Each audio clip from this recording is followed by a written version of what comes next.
बिस्मिल्लाहिर्रहमानिर्रहीम। अस्सलामुअलैकुम। इशफाक अहमद साहब फरमाते हैं कि इस कुराए अर्ज़ पर अगर इंसान की हकीकी मोहब्बत और प्यार का कोई हकदार है तो वो इंसान के वालिदैन होते हैं। दुनिया की जितनी भी मोहब्बतें हैं, चाहे वो किसी भी शक्ल में क्यों ना हों, वो इन्हीं के कदमों से जन्म लेती हैं। ये एक ईमान अफरोज़ वाक़या है जिसे सुनकर यकीनन आपकी रूह को सुकून मिलेगा। तुर्की में एक नौजवान को 13 साल के बाद एक अच्छी नौकरी मिली, तो वो अपने बूढ़े माँ बाप के साथ किसी महंगे होटल में खाना खाने गया। माँ बाप तो नहीं चाहते थे, मगर बेटे की ख्वाहिश थी कि वो इन्हें किसी महंगे और इंतहाई आला होटल में ज़रूर खाना खिलाएगा। इसलिए इसने अपनी पहली तनख्वाह मिलने की खुशी में माँ बाप जैसी अजीम हस्तियों के साथ शहर की महंगी होटल में लंच करने का प्रोग्राम बनाया। बाप को रेशे की बीमारी थी, इसका जिस्म हर लम्हे कपकपाहट में रहता था और ज़ईफ़ माँ को दोनों आंखों से कम दिखाई देता था। ये शख्स अपने बूढ़े माँ बाप के हमरा जब होटल में दाखिल हुआ तो वहाँ मौजूद अमीर लोगों ने सर से पाँव तक इन तीनों को यूं अजीबोगरीब नज़रों से देखा, जैसे वो गलती से वहाँ आ गए हों खाना खाने के लिए। बेटा अपने दोनों माँ बाप के दरमियान बैठ गया। वो एक नवाला अपनी ज़ईफ़ माँ के मुंह में डालता और दूसरा नवाला बूढ़े बाप के मुंह में। खाने के दौरान कभी कभी रेशे की बीमारी के बाइस बाप का चेहरा हिल जाता तो रोटी और सालन के जर्रे बाप के चेहरे और कपड़ों पर गिर जाते।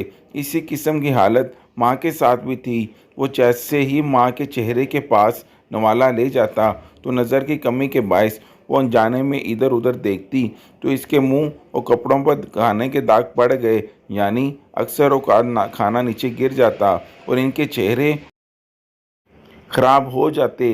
इर्द गिर्द बैठे लोग जो पहले ही इन्हें हकीर निगाहों से देख रहे थे, वो और मुंह चढ़ाने लगे कि खाना खाने की तमीज़ नहीं है और ऐसे महंगे होटल में आ जाते हैं। इनमें से किसी एक शख्स ने कहा कि इतने महंगे होटल में खाना खाने की इनकी औकात नहीं लगती। ये ज़रूर किसी अफसर ने इन पर सदका की शक्ल में मेहरबानी की है। बेटा अपने माँ बाप की बीमारी और मजबूरी पर आंखों में आंसू छुपाए चेहरे पर मुस्कुराहट सजाए, इर्द गिर्द के माहौल को नज़रअंदाज करते हुए और एक इबादत समझते हुए इन्हें खाना खिलाता रहा। खाने के बाद वो माँ बाप को बड़ी इज़्ज़त व एहतराम से वाश बेसिन के पास ले गया।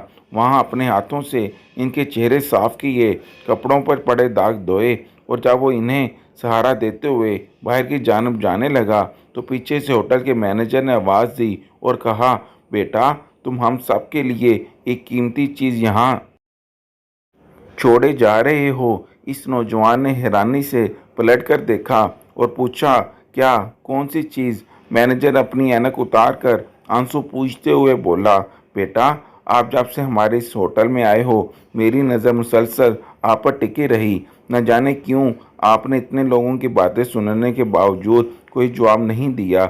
ये आपकी आला तरबियत का मुंह बोलता सबूत है। आपने नौजवान बच्चों के लिए सबक और बूढ़े माँ बाप के लिए उम्मीद छोड़ी है।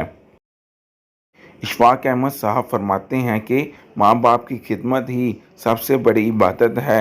आप अपने रब को राज़ी करने की रज़ा के लिए इनकी खिदमत किया करें। लोग माशरा जो कहता है इसे कहने दें। नबी करीम सल्लल्लाहु अलैहि वसल्लम ने फरमाया, अगर मेरी माँ ज़िंदा होती और मैं इशा की नमाज़ शुरू कर चुका होता, इस दौरान वो मुझे अपने हुजरे से पुकारती, मोहम्मद तो खुदा की कसम है नमाज छोड़कर इनके पास हाज़िर होता और इसके कदमों से लिपट जाता। अल्लाह पाक से दुआ है कि वो हमें अपने वालिदैन का अदब व एहतराम और ख़िदमत की तौफ़ीक अता फ़रमाए और हमेशा हर मुकाम पर अपने वालिदैन की हकीकी मानों में इबादत जैसी खिदमत करने की तौफ़ीक अता फ़रमाए। आमीन।